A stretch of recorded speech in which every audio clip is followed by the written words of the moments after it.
Hi, my name is Kristi Darrow. I am the owner and director of Newcastle Animal Hospital. I am a small animal veterinarian. I have 10 employees and I do all the day to day management of the clinic. How do you approach, oh wait, how would you define your leadership style and how has it evolved throughout your career? I am pretty laid back with only a few employees. My employees have direct access to me, so I try to be honest and open, allowing them to communicate their needs, concerns, problems directly to me.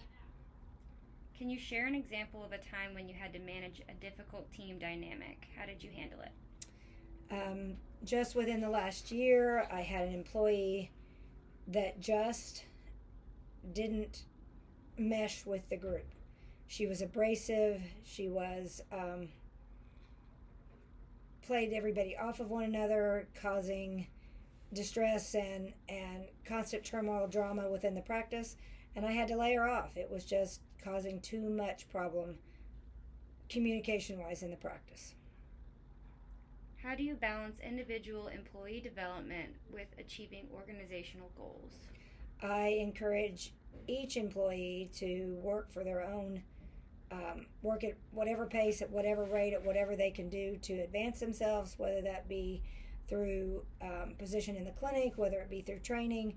I encourage training. I will help fund training, anything that can further them along in their education or career goals. How do you ensure effective communication within your team, especially in a fast paced or complex environment?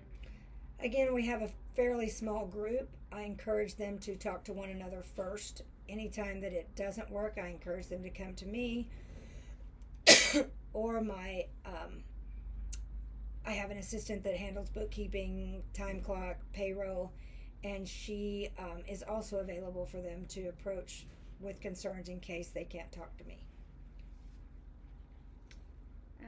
What advice would you give someone aspiring to move into a leadership or management role?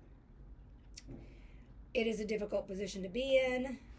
You have to make the hard decisions as to how your team is going to work together, who is responsible for what jobs, what the outcome of poor performance is.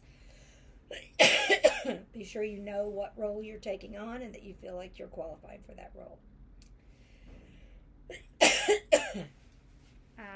How do you approach decision making in high pressure situations?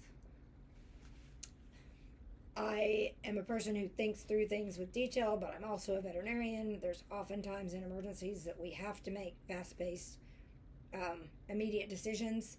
So I've now done this job for 35 years. So I trust my instincts and trust the experience and knowledge of those around me. What techniques or strategies do you use to motivate and engage your team? I'm working on that all the time. That is a constant thing we have to work toward because sometimes we just get so busy you forget about motivation and things like that.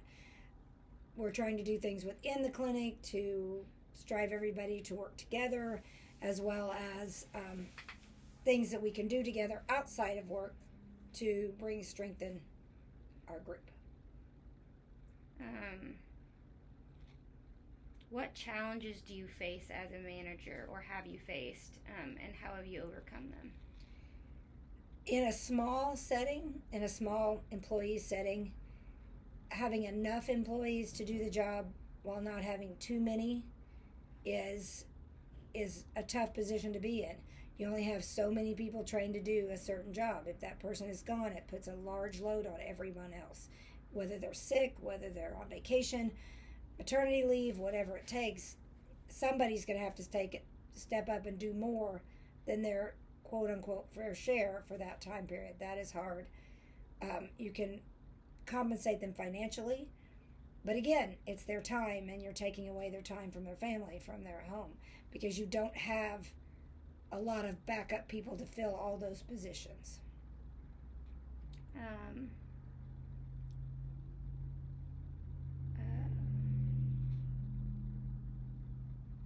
can you share an experience where you had to lead through change or uncertainty?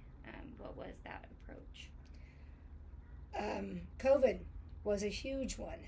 Veterinary medicine continued to work. We, strangely enough, were busier than we had ever been because people were staying home and realizing they were having pets and getting new pets and looking at the pets they had more closely, doing things they had put off, which included veterinary care. And yet we couldn't see our clients face to face. So we were working with, instead of having clients come into exam rooms and being able to hear stories and read situations and discuss individuals, we had to do everything over the phone, which from checking animals in to getting histories to doing workups, everything had to be done. There was no in person with the client. So it was a different way to work with things. We had to talk to the client, bring the animal in, examine the client, do the work, call the client, go through it again. So it was a back and forth. It took a lot more time that way. It was a difficult situation. It took a lot of trial and error to figure out what worked best in being able to make sure the clients felt like they were getting to talk to us as well as giving us the information they needed, and we were getting to get the information. Like I say, it was trial and error. How did you change that? What did you do to make it work? We did things like, because of wearing masks, everybody had to wear a mask in and out to take the animals in and out. The people waited in their cars, called us when they got here. One of our staff members would go out to the car, retrieve the animal, bring it inside. We would do the workup, exam, whatever was called. We would call the client, tell them, this is what we have found, this is what we recommend, this is what we would do. You need to leave your pet, or we're sending your pet home with this medication, or this is the future follow-ups that we need to do. We would then turn them over to the receptionist, who would check them out over the phone. Obviously, most of it was done at that point by credit card payment over the phone. Then we would return the animal to the car with as little contact for them and us. Now, the animals were in contact with the people. COVID was considered a contact thing, which means it could be on the animals. So we were very conscious, very careful about not letting people in, keeping the animals clean, etc. What role or previous job experience or educational experience do you think best prepared you for a role in management? Well, that's hard because, truthfully, I didn't do a lot of jobs that would be considered management. I did retail. I did a lot of things that I was involved with people directly, but not on a management level. The problem with veterinary medicine, honestly, is they train us to be great doctors. They forget to train us that in my generation, most of us were going to go out and run a practice. And they didn't teach us how. They didn't teach us any business. They didn't teach us any management. So it all had to be hands-on, and honestly, it was learned once we got here. I was extremely fortunate. My father was a CPA, and he helped me do the business side of management, bookkeeping, staff, payroll, taxes, all the things that go with that, in that quantity as a leader or director of a business. But there wasn't any leadership classes or skills or anything we were taught. Who did you learn from in that respect of, or was it really just trial and error for employee? It was. I was fortunate in that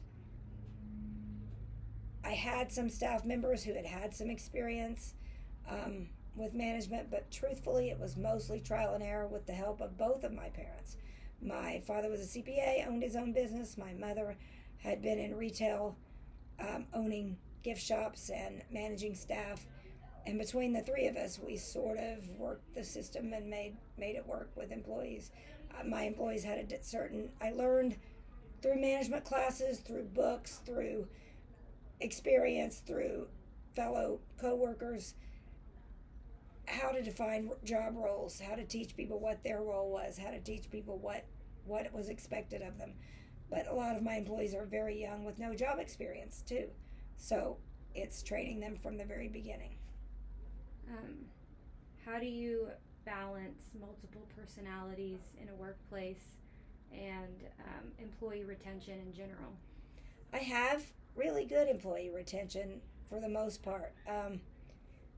That's an interesting thing. I went to a lecture recently on staffing and keeping staff, and fortunately, they did figure out that though they didn't teach us anything, they should have some management classes in our CE work. So I've attended those, and one guy said, I do a personality test, and everybody has to fit in the same group of personalities. I don't do that, and it's too hard to staff people. But I tend to find people who work well with me, and therefore it tends to work that they work fairly well together. I like people with upbeat personalities, positive, hardworking, ethical, honest. When you put those characteristics together, they tend to work well together. Okay, last question. What motivates you to continue in your management through work, and what is one success story you can share that keeps driving you? What motivates me is honestly owning a veterinary clinic is what I want to do. It is what I do, and it's my love of veterinary medicine, which basically financially means I manage the clinic. Success stories are probably, I call them my kids.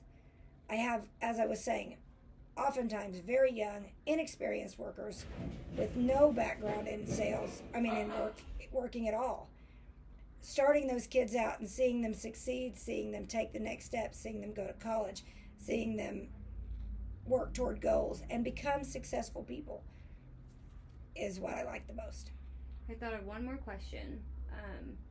What is the hardest part about balancing your multiple roles? You're a veterinarian and a manager to employees, and how do you balance that, and what makes it difficult or in any regard? It is a difficult thing because I am the veterinarian, that the doctor in charge of all the cases. I am the staff director, I am the office manager, I am the mother and the wife and the pet owner and the property owner, and there's a lot. It's taking the time and finding people who can help. I have a wonderful, and I say I'm the office manager, I have someone I call my office manager, I have someone call my staff manager that help me manage those roles. Meaning that I don't have to do payroll, I don't have to do each step. I find other people to help me with those steps. But honestly, I'm not the world's best at it. I take on a lot, and therefore I work a lot of hours. All right, thank you.